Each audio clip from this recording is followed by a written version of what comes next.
ABC News. This is ABC World News Tonight with David Muir. And good evening tonight from Orlando, Florida. We have a lot to get to tonight, and we begin with the president's trade war escalating tonight. This evening, the retaliation against the United States, Canada, and the European Union responding quickly, just hours after President Trump's 25% tariff on all steel and aluminum coming into the United States. Canada, the largest supplier of steel to the U.S., slapping new tariffs on $20 billion worth of U.S. goods that are sold in Canada. And the 27 countries of the European Union imposing retaliatory tariffs on up to $28 billion worth of U.S. goods sold in Europe, including Harley-Davidson motorcycles and Kentucky bourbon. President Trump with the Irish Prime Minister visiting the White House today. The president suggesting his tariffs won't stop here, saying, of course, I'm going to respond. And tonight, right here, the new poll showing 56% of Americans disapprove of President Trump's handling of the economy. The number's even worse now on the president's tariffs. ABC's chief White House correspondent Mary Bruce leading us off.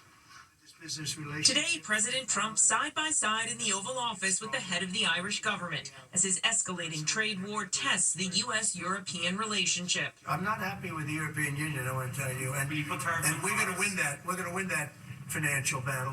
After Trump imposed those sweeping 25% tariffs on aluminum and steel imports, the European Union retaliating with tariffs on up to $28 billion of U.S. goods. Trump making it clear this isn't over, vowing to respond in kind with sweeping retaliatory tariffs early next month. They're doing what they should be doing, perhaps, for the European Union, but it does create ill will. And as you know, we're going to be doing reciprocal tariffs, so whatever they charge us, we're charging them. Canada also striking back with new tariffs on $20 billion worth of U.S. goods, mostly steel and aluminum, but also computers and sporting goods. After weeks of whiplash, Trump threatening tariffs, imposing some, and walking back others, many Americans are feeling the uncertainty. In Swisher, Iowa, distillery owner Jeff Quint says it's paralyzing.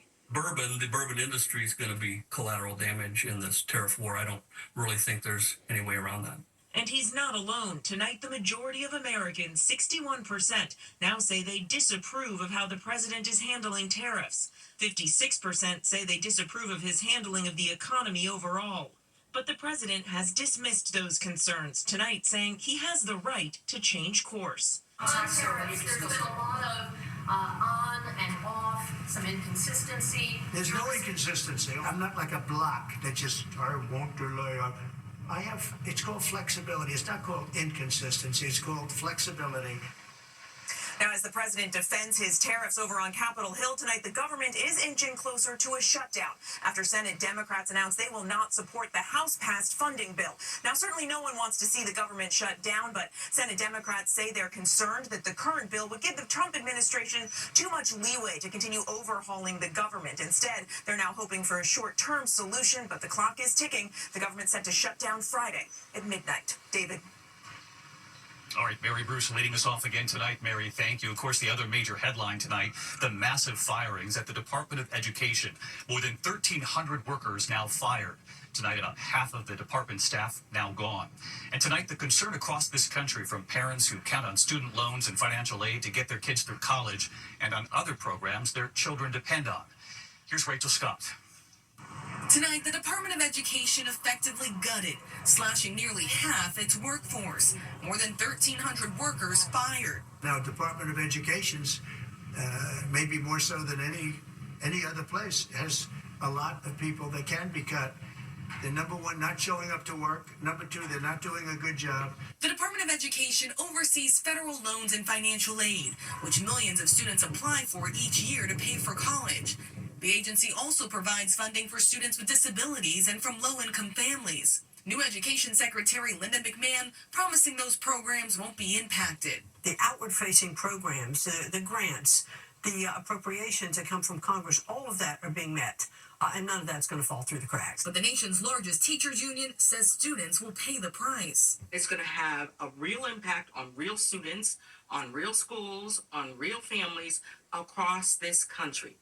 Higher class sizes, less resources for our students and families. That's something Cassandra Bell in Kentucky fears for her son Conrad, who has autism. If they dismantle his program, there's nowhere for him to go. Especially these parents, we've been talking, trying to figure out, what are we gonna do with our kids if this goes? We're waiting with bated breath to see what's gonna happen. And amid all this concern we're now hearing tonight, Rachel, what's the administration saying? David, sources tell me the administration is currently in the process of moving some of the work under the Department of Education, like those federal student loan programs, to other agencies, including the Department of Treasury, David. All right, our senior political correspondent, Rachel Scott, with us here tonight. Rachel, thank you. We turn now to the investigation into the disappearance of that 20-year-old Pittsburgh college student who disappeared while on spring break in the Dominican Republic. Tonight, a sheriff here in the U.S. now says a person of interest has been identified in this case. And what local authorities are now saying about the young man who was believed to be the last person to see her alive in the Dominican Republic. ABC's Ariel Reshef is there again tonight.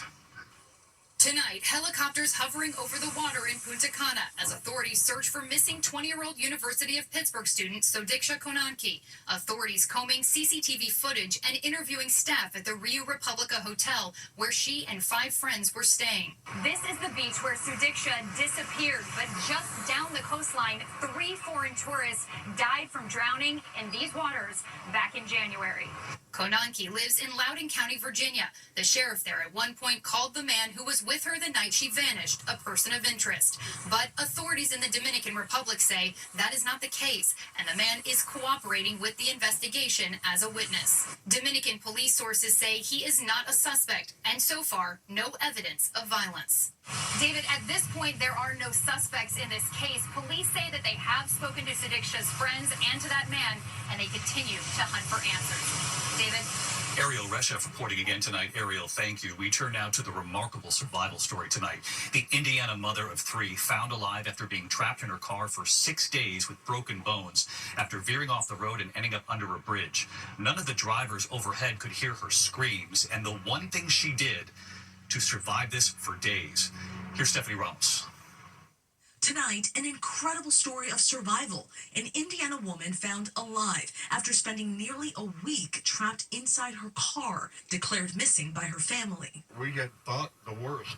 Brianna Castle, a mother of 3, was driving late at night last Wednesday when she fell asleep, her car veering off into a ditch underneath a bridge. Castle stuck inside with several broken bones. She hasn't ate for days. She could hear cars going by and screaming. Her car hidden from view, the 41-year-old unable to reach her phone.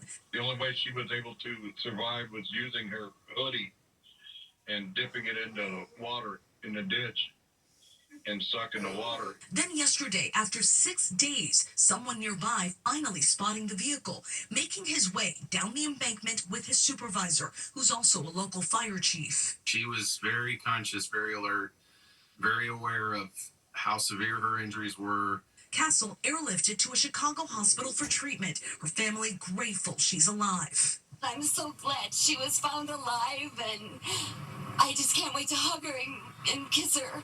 Castle remains in the hospital tonight, and David, officials say she is in serious condition. David. An extraordinary story, Stephanie. Thank you.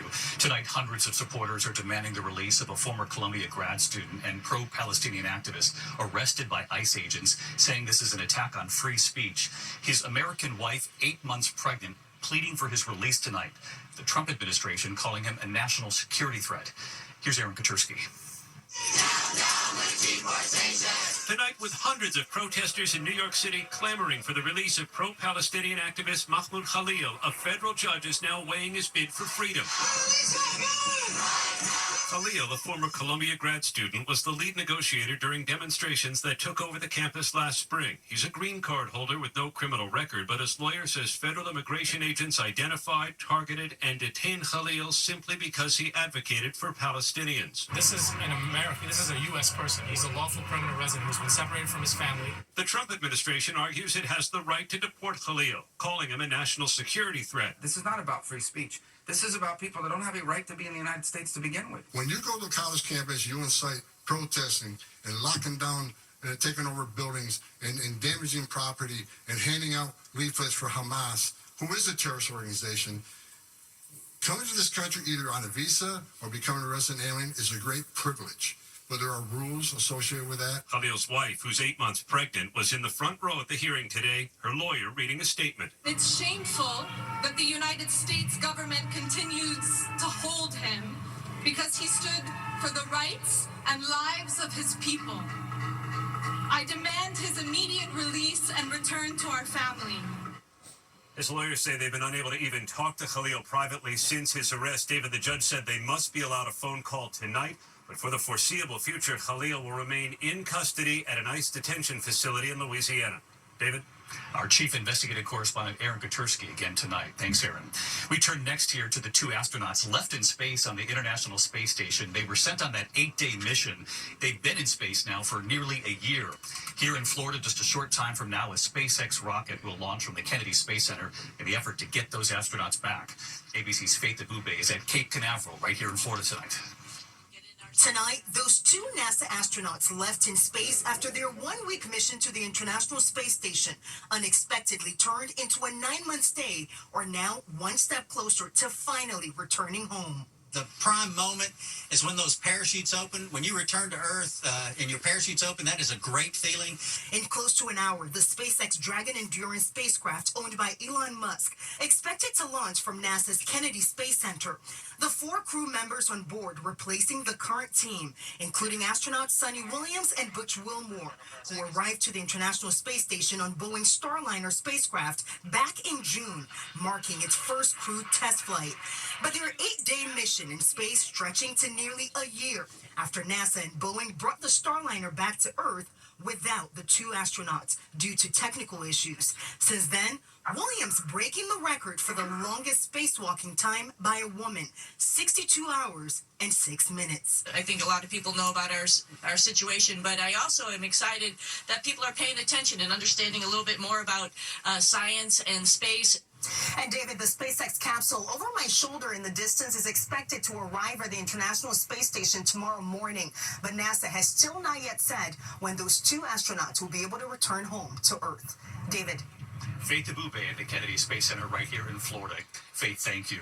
Tonight, 24 hours after Ukraine agreed to that U.S. plan for a 30-day ceasefire with Russia, President Trump now with a warning for Russia if they don't sign on, saying he could do things financially that would be, quote, devastating for Russia.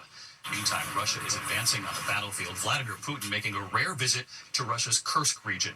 Putin in uniform today, just before U.S. envoy Steve Witkoff arrives for the Trump administration in Moscow for talks on that potential ceasefire tomorrow. When we come back tonight, we're tracking a powerful storm in the west, also severe weather moving into the Midwest and the Northeast, and this record-breaking heat makes a return. So Lee Goldberg has the forecast. Also, we learned late today of an explosion at a senior living facility. There are reports of multiple injuries tonight, and the new images posted online, the chaotic fight and shooting erupting at a major American airport. Authorities are now saying in just a moment here. Tonight here, we're tracking this powerful new cross-country storm, heavy rain, flooding, and possible mudslides taking aim at the west. Then severe storms moving from the Midwest right into the Northeast, and record heat then returning. Let's get right back to Chief Meteorologist Lee Goldberg from WABC in New York. Lee? David, the warm temperatures in the east not waiting to the official start of spring next week. We could hit 80 in Cincinnati, maybe a record high in Memphis. After a brief cool down in the northeast, warms up over the weekend. In the west, the latest cross-country storm soaking the Bay Area. There's a flood watch in Southern California tonight and early Thursday. We're concerned about significant debris flow and flash flooding. It's heavy snow in the mountains. Meanwhile, severe weather will reach the Midwest by the time we get to Friday night. A tornado threat from places like St. Louis down to Memphis. The severe weather gets to the East Coast over the weekend. David? Tracking it right here again tonight, Lee. Thank you. When we come back here, new images of the fight and shooting breaking out at a major U.S. airport. The pictures also coming in, the explosion at a senior facility. And then tonight, Made in America is back. How to get a piece of your favorite team and before opening day to help some American workers. Windshield chips can turn into windshield cracks.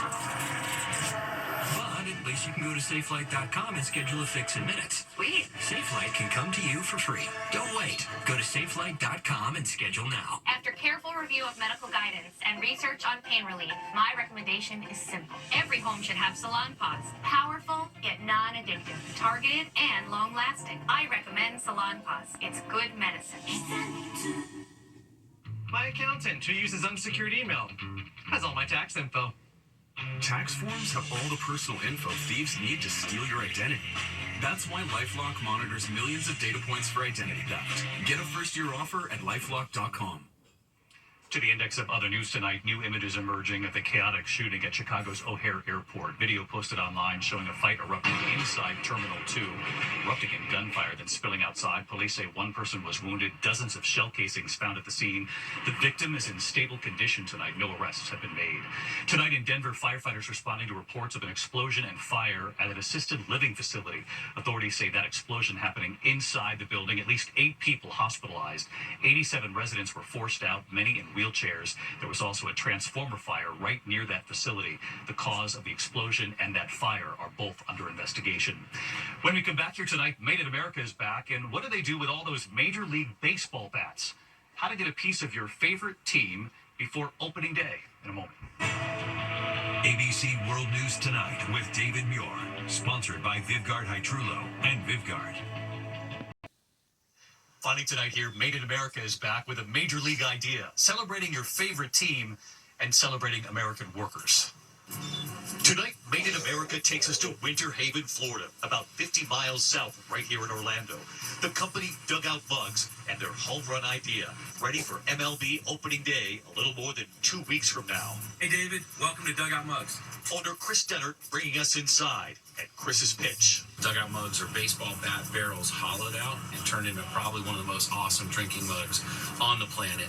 The wood from Vermont, New Hampshire, Maine, Ohio, and New York, 20 workers in all, 900 mugs a day. As an idea that started in a dugout, in a baseball dugout, almost 9 years ago, it's kind of crazy to see how far we've come and what we've been able to accomplish. And they've got your favorite team. We had your favorite Major League Baseball team or custom logos. We're sold in all Major League Baseball stadiums. And tonight, those mugs getting shipped to MLB stadiums and training camps across this country. Here they are in Lakeland, Florida, just outside Orlando, at Publix Field at Joker Margin Stadium, home of the Detroit Tigers spring training camp. Their mugs in the team shop, on the field, and in the stands. And back with us tonight, hey David, owner Chris Dennert, on what happened after we first reported on them before the holidays. I just wanted to say thanks so much to you, all your viewers, and the show for all the support we've got. Ever since it aired in December for the Made in America Christmas, we've had people reaching out across the country. Tonight, 6 new hires and new product lines too, all with your help. The bottle openers, the home plate coasters, the drawstring bags, board games, keychains, all the cool stuff we've added to our roster since the show. Tonight, the orders pouring in. Tina wrapping up the mugs, Alexis taping up the boxes. The team shipping out the orders just in time for game day. All with 3 words in mind. Made in America. We love those 3 words, Made in America. Spring training well underway here in Florida. Baseball season almost here. I'm David Muir. I'll see you tomorrow night. Good night.